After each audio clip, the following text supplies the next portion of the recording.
Your brand, Christian Lacroix, is really an incredible brand, and it's got an amazing history.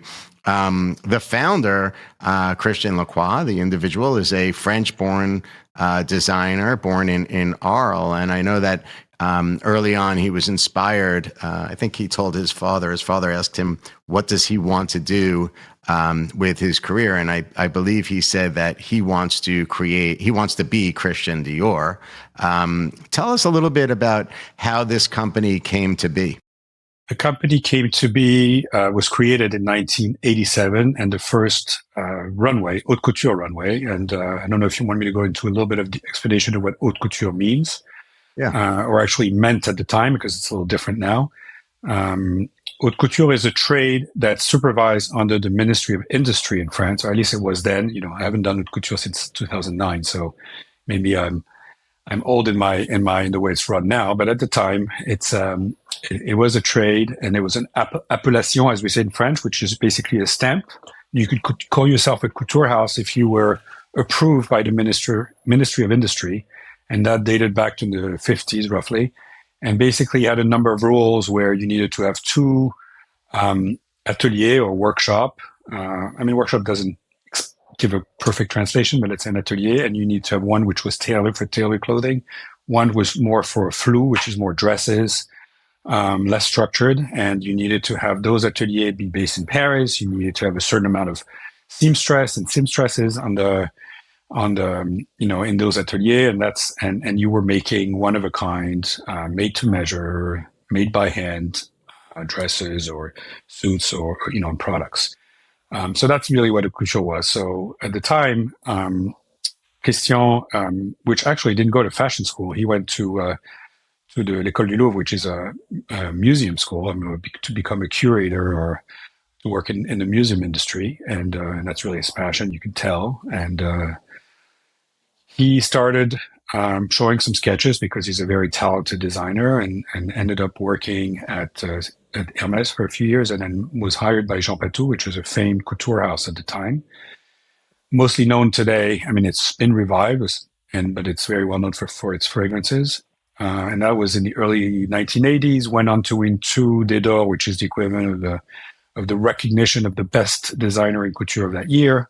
And that's when Bernard Arnault, when he became famous, and Bernard Arnault, which had in his portfolio at the time, LVMH didn't exist, Dior. He had acquired Dior because Dior was part of a big French textile group called Boussac, and Bernard Arnault had acquired Boussac, and Dior was in there, and he saw that's what was the premise of what we know today, which is incredible success story, an incredible company that has been built by him. And then he saw Lacroix, and he poached him from Jean Patou, and basically gave him the financing and the ability to open his own couture house. So that was in 1987. July 26 was the first runway. And this company ran, I would say, the traditional way at that point, except Christian was everything but traditional. And so from doing couture, you usually go and move into high-end ready-to-wear, which he did. It was a collection called Luxury, which was launched in 1988 or 1989, I believe. Then morphed into a more normal first line designer ready-to-wear line. And in the mid-1990s was another ready-to-wear line called Bazar, which is Bazar de Christian Lacroix, which we use from time to time still, that brand, which was very successful. Sasha Walkoff, who's our creative director, which has been with the company since 1992, and has helped us, be still a great company that we are today. He's a super talented designer. And so he was the studio manager for that line. Then they went into creating a third line, which is probably not a very good idea, called Jeans de Christian Lacroix. And this one they gave as a license.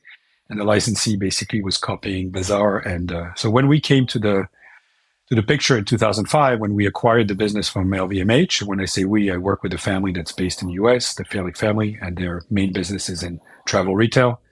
And we had bought a few other brands from LVMH before, cosmetic brands, one called Hard Candy and then one called Urban Decay, that we helped restructure. We restructured. Urban Decay now is part of L'Oréal. And anyway, when Lacroix came, we thought it was an amazing opportunity. I was actually very surprised that LVMH would be parting with that brand because that was the only brand they ever started. And for the story, when I was in college in France, I did my thesis in fourth year before graduating in the world of haute couture in France. So I had a little bit of history, and that was 1987 I graduated, which is the year Lacroix was started. So it's funny how life brings you coincidences. And through finance, I came back into fashion.